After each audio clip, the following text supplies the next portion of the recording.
Welcome everyone to MJ Visuals, and we are back again with the presidential election video 2024. Then, first of all, I want to notify all you guys that we have a second personal channel where we, exhibit the enduring values of sports.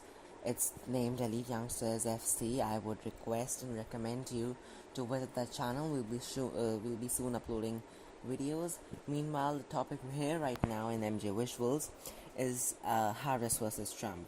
So the presidential election is not at all far away. As you can see, we are just 38 days to go until 5 November, where in the night we'll hear results, and let's see who's going to be the next president of the United States.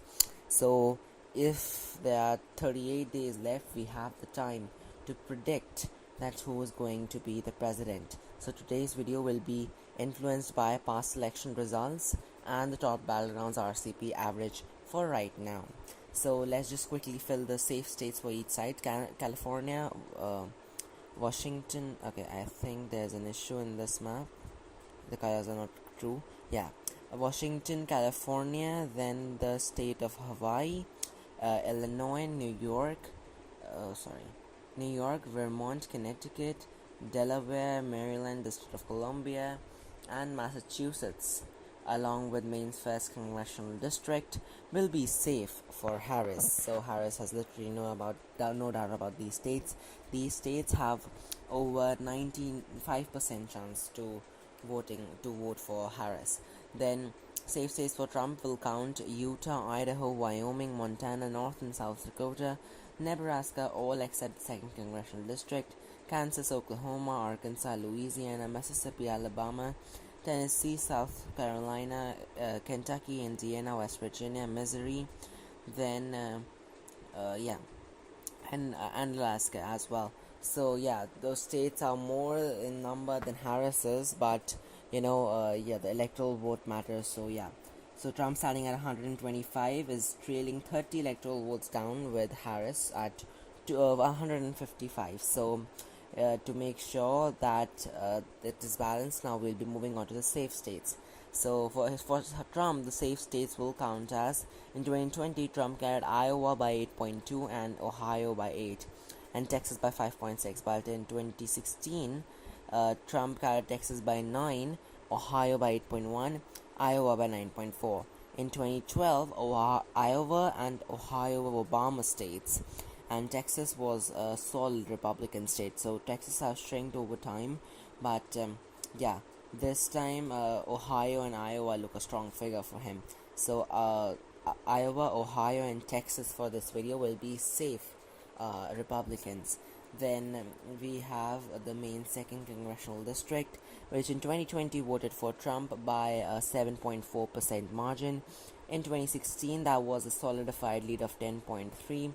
Then in 2012, this was Obama's Congressional District by 8.6.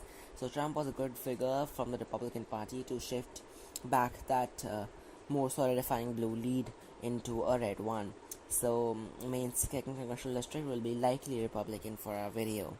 Now coming on to the safe states for Harris, which you can count on, will be Oregon. Oregon currently, as per in 2020, Biden carried the state by 16.1% margin.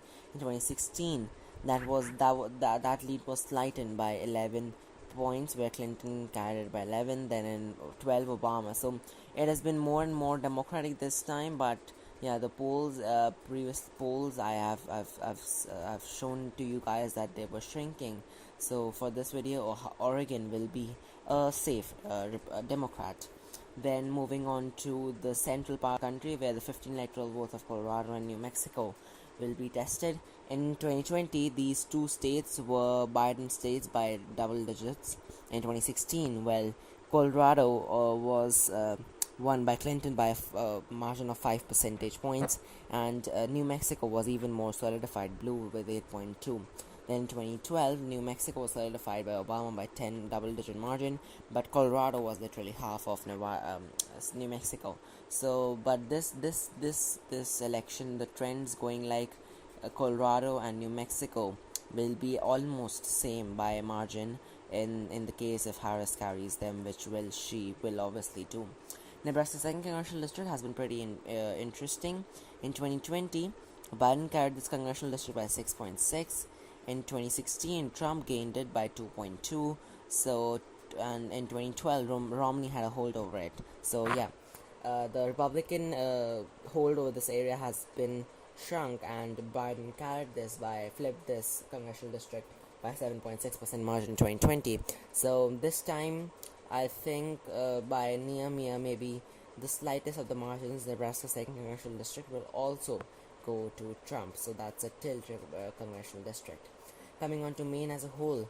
Maine as a whole is a very ideological state. Then Biden carried by 9.1 in 2020. In 2016, the case was not the same. Clinton almost lost it by 3%. So these two electoral votes are very important. 15% is what Obama carried it by in 12, and in 2008 it was a solidified Obama state by 17 percentage points. So that's interesting for the Democrats because they have solidified lead and they're not at the risk of losing this important state at the very west of the country. But this time I think Maine as a whole will be a lean Democratic state. Coming on to New Hampshire, the biggest shock wave in for the West for the Democratic Party. Clinton almost lost it by 0.37, but that was just a margin that separated these both candidates. In 2020, Biden carried by 7.4, so he obviously did undoubtedly solidified the margin here in New Hampshire. In 2012, Obama carried by 5.6. So it has been increasing since time, but yeah, the previous polls also weren't as surprising and weren't as were not as contenting as any other state. So yeah, this state will also be a lean Democrat. Then Rhode Island, this is interesting with 4 electoral votes. Obama carried by 27.5, Clinton carried by 15.5, and Biden carried by 20.8. So actually, no doubt about this. But recently, I've seen a lot of polls, a lot of surveys where Rhode Island is also kind of shrinking. But yeah, we can measure this state as well as a safe one for Harris. Now, New Jersey is the one where it comes more closer. In 2012, it was Obama carrying it by 17.7. 2016, it was Clinton carried by 14.4. Then in 2020, Biden again carried by 15.9. But the polls recently have been very Trump-tastic, maybe. Yeah, people have been showing their interest in voting for Trump, but this would be again a safe Democratic state, although their interests are with Trump, maybe a lot of people. Then coming on to Minnesota with 10 electoral votes, it's not considered a battleground anymore. In 2020, Biden carried by 7.1. In 2016, well, that was not the case. Clinton almost lost it by 1.5. So that's a big shock break there. Also, Obama carried by 7.5.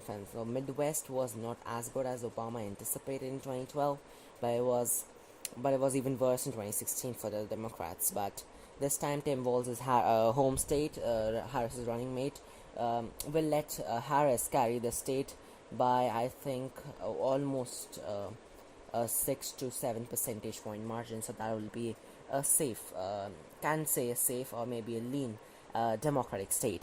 Now coming on to the south of the country, Georgia, Florida, and North Carolina. So interesting case in Florida as well. Everyone anticipated in 2016 Trump would lose it, and he was almost near. Yeah, 1.2 is what they separated the both candidates, so that was a lean state. In 2012, while Obama carried it by 0.8, so that's how hateful those 0.8 votes were, because that 29 electoral votes at stake is just a used number. In 2008, Obama was even better in the state. In 2004, meanwhile, Bush was a good one in the state as well. But 2020, Trump carried by 3.4. So yeah, the lead has been increasing in this state, but still it would be considered a lean Republican state. So the race is going neck to neck, tight. And now we come on to the battlegrounds: Michigan, Wisconsin, Pennsylvania, Virginia, North Carolina, Georgia, Arizona, and Nevada. Coming into the south of the country, North Carolina and Georgia, each with 16 electoral votes. In 2020, Georgia was flipped by Biden by 0.24 percentage points, so that was the nearest margin in 2020 election. And Trump got North Carolina by 1.3, not a significant margin. In 2016, Trump got North Carolina with 3.7, Georgia with 5.1. So Trump was even better in Georgia rather than North Carolina in 2016. So that's but this time it's, I think, balancing out. In North Carolina, you can see, but Trump has a 1.4% lead. In Georgia, he has the same as well. So this time it's balancing out. So both of these states would be considered a lean Republican states. So that those one of those two of those important battlegrounds where one needs to win. Now coming on to the south, but in the east direction of the country, Nevada and Arizona. These two states in 2016, Nevada voted for Clinton and by 2.4 percentage points. In Arizona, Trump won by 3.5 percentage points. Then in so in 2020, but these both were Biden states. Biden flipped these 11 electoral votes by 0.31 percentage point, and Biden got Nevada as well with 2.4. In so basically Clinton and Biden won Nevada by the exactly same margin. In 2012, Nevada was even better under Obama with 6.7 percentage lead, and this time the polls have been very tight in Nevada. 1.2 is what Harris is leading with currently. Before that, it was a huge Trump wave in Nevada with 6 electoral votes going absolutely red. Some say 6 percentage point lead, some say 7 percentage point lead, even 11 percentage points lead is what we have seen in Nevada in the previous polls. So, and Arizona is currently being led by Trump, and the top battlegrounds RCP average says is 0.1%.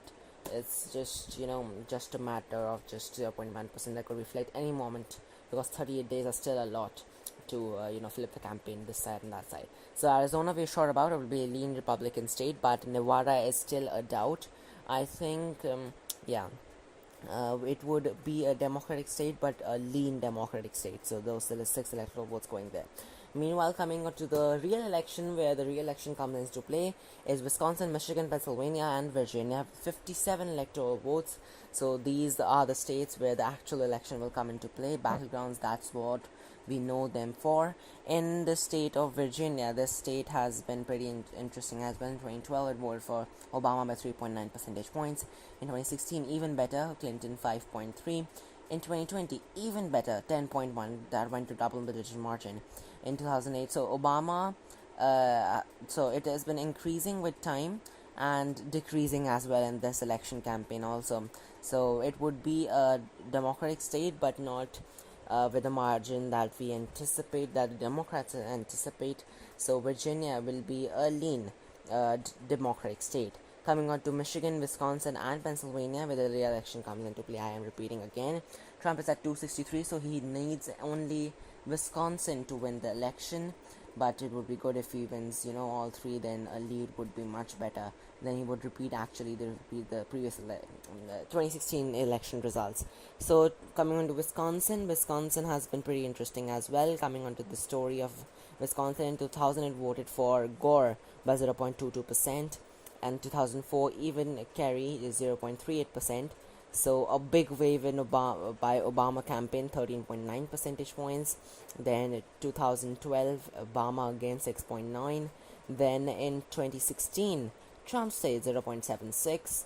In 2020, Biden stayed. So the graph of Democrats have gone suddenly up, then suddenly down as well, and a little bit of up after that, because Trump and Biden both almost won with a similar margin. Biden even less than Trump. So in this state, we have some polls. Here's 1 percentage point. So 38 days are enough to flip that. Even I too personally think this state is going to vote for Republicans again. So 273. Trump is in as the president, but still two more states to go. Michigan and Pennsylvania. Michigan has been pretty interesting as well if we see the past election results. In 2008, Michigan was a clean Obama state. In 2012, it was a slight Obama state. In 2016, Trump flipped it by 0.22%, so even near than Georgia. And 2020, Biden carried by 2.8, and the margins are no more significantly stronger for Harris. So this state is looking to vote for Harris, not with a significant margin, but with a lean margin. Coming on to the last state of Pennsylvania, which I think is important. This has been the top list for both of the sides. I've been doing polls on my channel related to Pennsylvania, and the leads is even confusing. So can't determine at this stage, when 38 days are left, and there's still hell lot of campaigning to be left. Now, if we look at the history. 2000, Gore won this by 4.2. 2004, Kerry won this by 2.5, even lower. In Obama won by 10.3, even good. Then 2012, a little bit less. Then in 2016, Trump flipped it by 0.72. 2020, Biden by 1.2. So again, same as Wisconsin, goes significantly up, then very much down for Democrats. So yeah, the state against those 0.4 electoral votes. Even my previous polls and my on my community tab have resulted in Pennsylvania voting for red, and that's what we are keeping for this video. Pennsylvania would vote red, and Trump will win this election by 292%. The betting odds and everything and the polls say this, and Harris is going to trail with 256 electoral votes. So this election has been pretty interesting, and the 5th of November will be the most exciting day in American history, I guess. Then till then, I think we need to focus on the polls more. I'll see you in the next video. Till then, take care and bye bye. Keep watching MJ Visuals and Elite Youngsters FC as well. Thank you.